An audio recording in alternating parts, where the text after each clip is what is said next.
तो क्या हाल है दोस्तों, आज के वीडियो में हम सम्राट अशोका और उनके सीक्रेट सोसाइटी के बारे में जानेंगे। सबसे पहले हम सम्राट अशोका के बारे में कुछ बातें जान लेते हैं। सम्राट अशोका मौर्य समाज के तीसरे सम्राट थे।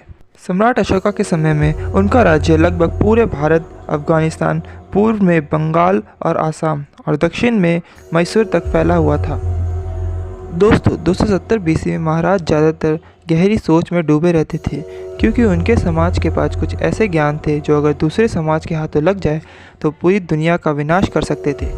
तो उन्होंने 9 लोगों को बुलाया जिनके बारे में कोई कुछ नहीं जानता था, और दोस्तों उन 9 लोगों को एक एक किताब दी और कहा कि पूरी दुनिया के कोने कोने में जाए और सारा ज्ञान को अपनी किताब में लिखो।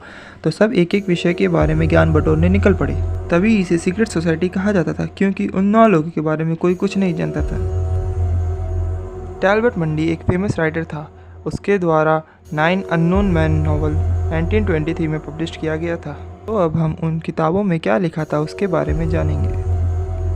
तो पहली किताब में प्रोपेगेंडा, जो सभी विज्ञानों में सबसे खतरनाक है, क्योंकि लोगों के ओपिनियन को अपने ओपिनियन में बदलना यह पूरी दुनिया में शासन करने के लिए किसी को भी मदद करेगा। दूसरी किताब फिजियोलॉजी के बारे में है।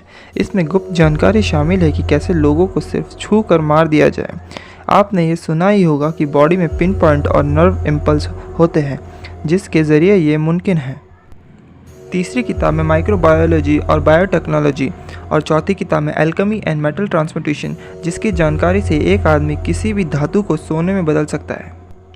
पांचवी किताब में सारी तरह की कम्युनिकेशन की जानकारी थी, इस दुनिया और बाहरी दुनिया की भी, जिससे यह पता लगता है कि उन 9 लोगों को बहुत पहले से ही पता था कि एलियन मौजूद है। छठी किताब में ग्रेविटी के बारे में सारे राज लिखे हैं और एंटी ग्रेविटी स्पेसशिप बनाने का तरीका भी शामिल है। सातवीं किताब में कॉस्मोलॉजी, ब्रह्मांड विज्ञान पर जानकारी है, और ये ब्रह्मांड के कुछ रहस्यों का औजार है, क्योंकि इसमें लाइट से भी तेज़ यात्रा करने का छिपा ज्ञान भी शामिल है। आठवीं किताब में रोशनी या लाइट के बारे में है कि किस प्रकार मनुष्य द्वारा इसे लेज़र जैसे विनाश के हथियारों में बदलने के लिए उपयोग किया जा सकता है।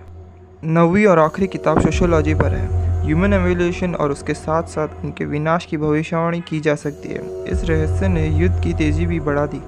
अगर आप लोगों को कॉन्स्पिरेसी थियरी इंटरेस्टिंग लगती है तो चैनल को लाइक, शेयर और सब्सक्राइब करिए। Thank you.